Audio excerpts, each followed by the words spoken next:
Hey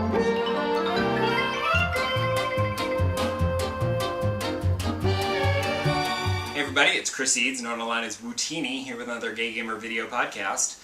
I just got back from Brooklyn Pride, which, you know, it's small, it's not the big event, and just hanging out with some friends and enjoying the beautiful sunshine and weather, and trying not to buy too much crap that you don't need, and enjoying some performances. But once again this year, I feel like Pride is extra important. I feel like I went through a phase where Pride was like, who cares anymore? It's all good. But nowadays, not so much. I wanted to talk about the whole YouTube nonsense that just happened, where a awful right-winger YouTube personality, I guess, was making horrible, hateful, directed, hateful comments at a specific gay journalist, and this person then flagged this with YouTube and said, hey, this guy is, like, you know, verbally attacking me in his YouTube videos, like, can you do something about that? And YouTube was like, yeah, sorry, that's just his opinion, so, you know, we can't really do anything about it. And I was like, excuse me, what? Because, like, saying, I don't like homosexuals and I think that they're all going to hell, that is an opinion. It's a stupid, wrong opinion, but it is an opinion that you are allowed to have. I don't necessarily feel that you should be allowed to voice that opinion publicly, but, you know, free speech and all that, I guess. Maybe YouTube couldn't, you know, let you monetize it and make money off that horrible opinion, but whatever. But to directly attack another person and call them derogatory names, that's not an opinion.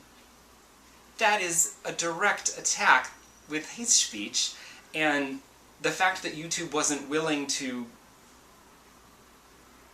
you know, deal with that, I find concerning. They did eventually, like, I think a day or two later, they, like, demonetized the asshole's videos so that he won't make money off of his hate anymore, but it still sucks that they're giving him a platform with which to hate. Because I felt, like probably many of you, that we were making a little progress socially. And it wasn't until this orange monster somehow managed to steal control that, you know, Make America Hate Again became a thing. And all of a sudden, the people you thought, oh, love is beating out hate. It was not. It turns out that just the haters were they went into hiding because they couldn't publicly hate anymore because it wasn't socially acceptable. But now, with this moron in charge, it is. And now he made America hate again. So yay, good for you, I guess. Congratulations, or whatever. Because now all these people are like, oh, it's okay to be a homophobic, misogynistic, racist bigot. It's cool. Because we've got one of those in the White House now. So it's great. That's fun. So now they've all come out of the woodwork and you get a lot more hate. And unfortunately, social media is really helping to spread that. So I know it's a little weird that I have this on YouTube, but I feel like I am doing my small part. I mean, it's a small part, because I only have like 30 viewers. I don't monetize these videos. I make no money off them. I'm doing them for fun. So, like, YouTube wouldn't care if I didn't post my videos. I'm not making a protest by not posting to YouTube anymore. I'm posting to YouTube to add my voice to the queer voices on YouTube, even in just my small, tiny way with my 30 viewers a week. Because I actually thought at one point that maybe if I didn't call it Wootini's Gay Gamer Video Podcast, maybe YouTube would give me more reach and exposure. But because I had the word gay, like, their algorithms were like, no, and pushing me down. And so for one episode, I actually tested it, and I tried calling it Gamer, G-A-Y-M-E-R, Video Podcast. And it didn't seem to make any bit of difference, and I said, to hell with it, because the whole point of doing this is to keep Gay Gamer alive in some small way, shape, or form, because I loved it so. And I want to keep gaygamer.net alive in the hearts of gamers everywhere. That's gamers with a Y. And so I edited it back to call it the Gay Gamer Video Podcast again, because, you know, to hell with it. So yeah, so that sucks. And so that's why I feel like it's important to go out and celebrate Pride as much as you can. And be proud, because there's nothing to be ashamed of. They should be ashamed, because they're terrible people. As for gaming, I do want to talk about briefly, because E3 is about to kick off this coming up week, and in a few days, E3 is going to take over the internet, and that's all anyone's going to be talking about. And honestly, I don't know what to expect from this year's E3. I'm not, like, really aware of, like, oh, I can't wait to see more about Game X or Y, or, you know, I'm hoping that they'll make an announcement about something cool like this, whatever, I don't know. All I care about is goddamn Animal Crossing. I know that we're not going to get a whole lot, because I fully expect that probably somewhere in, like, July, we will get, like, a Nintendo Direct that is focused on Animal Crossing. That's going to reveal all kinds of gameplay details and features and everything. So for E3, I just need Nintendo to give us some features, a look at some gameplay, show me some graphics, show me some gameplay, and give me an effing release date. And don't make that release date the holiday season. Like, I know July and August are a little too soon, but September could be doable, right? You could give me Animal Crossing Switch in September. I don't really want to wait until October, and I definitely don't want to wait until November or December. So, I know it's coming out this year, so technically they could put it out in December, but that would be really shitty. Nintendo, don't do that to me. I need it so badly. I know I sound like an addict, and I'm like jonesing for another fix, but that's how I feel. I need my new Animal Crossing. You're killing me right now. So, I don't know what else is... There is nothing else at E3 for me. I just need my Animal Crossing information. That's it. Everything else is gravy. So, whatever. Also, for gaming, those of you who are regular viewers probably already know what I'm going to talk about next, because I mentioned it last week, where I was debating whether should I get this game or should I wait for that game, and obviously I did not wait for that game, and I bought Ys 8 Lacrimosa Dana. Or Dana. I don't know. Because I have no willpower whatsoever. I will say, I'm a little irritated that it's full price, because it's a 2-year-old game that originally was on the Vita and the PlayStation 4, and I'm like, how do they have the nerve to charge $60 for it on the Switch? Granted, I only paid like $45 after my Best Buy discount and a coupon, but it's still a lot, especially since it plays like a 2-year-old game that used to be on the Vita. The graphics are a little bit, you know, spruced up, obviously, but like it's like they kind of improved, like, you know, the textures, and the detail on the characters looks great. And you wouldn't get that probably on the Vita game. But, you know, because they had to add textures because you're on a bigger screen and the TV and such, so the textures are a lot nicer, but the actual polygon models are still somewhat lower, and the movement and animation of the characters is decidedly stiff and low budget and portable looking. That said, I'm enjoying the game so far. Granted, I've only just started, so I've just been shipwrecked, and I found a couple survivors, and now I'm starting to explore the island to look for more survivors and build a, community.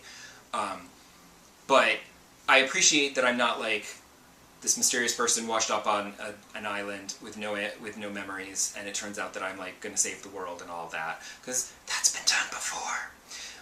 So I appreciate this is a slight variation on a theme, and that's nice. And the characters are interesting. They're kind of feisty and interesting.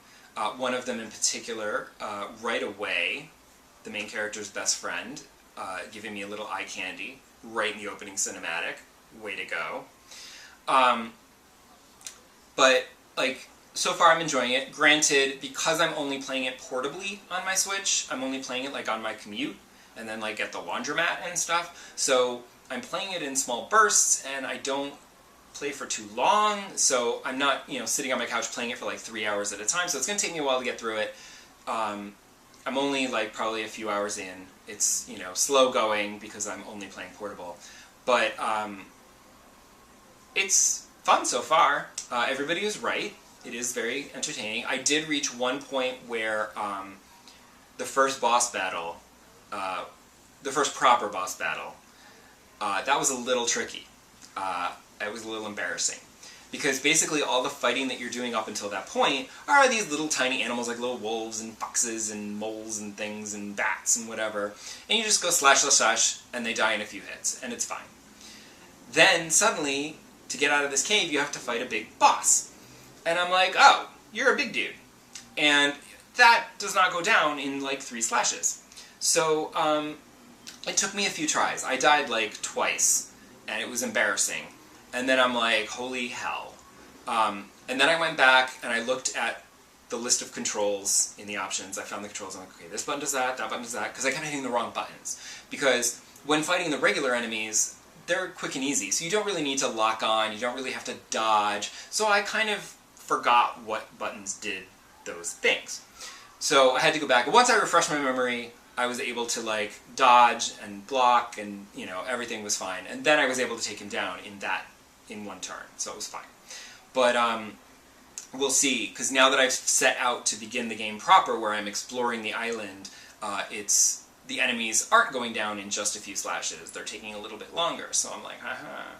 Hopefully, this world does not level up with you, like in some other games, because I don't appreciate that, especially not in straightforward role-playing games where your character is leveling up and gaining experience and getting stronger.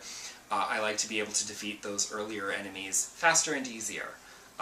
So if you've played Ys 8, let me know if it's one of those kind of games, because I'll prepare myself for that disappointment later when I'm unable to finish it, because the game has leveled up with me to the point where I can't beat anything. Also, I just want to wrap this up because this one's been going on a little too long, but I did want to do a quick movie review to close it out. I want to talk about Pride first, so I'm ending with the movie review instead of starting like I usually do. I'm filming this before we have tickets to see Dark Phoenix, so I'll let you know about that one next episode. But after work on Friday, I decided that I was going to go see Ma. They had a screening at a nearby AMC like just shortly after I left the office, so I was like, you know what? It's in 15 minutes, let me just buy a ticket real quick and I'll just head over to the theater and go see it. It was okay. The script is a hot mess. It's you know how in horror movies people do stupid things and you're like, why are you doing that? That's so stupid. Like, you're gonna get yourself killed. This is like worse than that, because it's not even like they're in a horror movie where there's a serial killer after them and they're hiding in the basement, but they're gonna like go out this door instead of the window. You know what I mean? Like, it's not even like that. It's like just normal, like they're in high school, but they also behave like effing idiots, and they're doing stupid things just to drive the story and to keep it going. And then at a certain point, like, they do stupid things to drive the story and get to a certain point, but then they have to prolong it. So they then say, okay, well, we're going to do some really stupid things and go back to this point so that we can drag this out some more. But I will say that Octavia Spencer is delightful. She's clearly having a blast with this role. She's the reason to go see this, is just to see her chewing it up, because it's really good. And to be fair, some of the teenagers managed to make an impression as well, just because they aren't developed at all. They actually develop the character of Ma a little bit, but they don't really bother with the teenagers. They're very just lightly sketched out, so you don't really care what happens to them. It's not good. But a couple of them managed to create somewhat likable characters just through sheer force of will of their performance. And then you kind of care that something bad might happen to them. But it's bonkers stupid fun. I wouldn't pay $15 to see it in the theater, but definitely check it out on Netflix or something down the road later on TV. So my neighbors are getting loud again, so I'm going to sign off. And I'll see you back next time when I'll tell you some more about what I think of Ys, and we'll talk about what happened at E3, and I'll tell you what I thought of Dark Phoenix. I'll probably like it, but we'll see. Bye!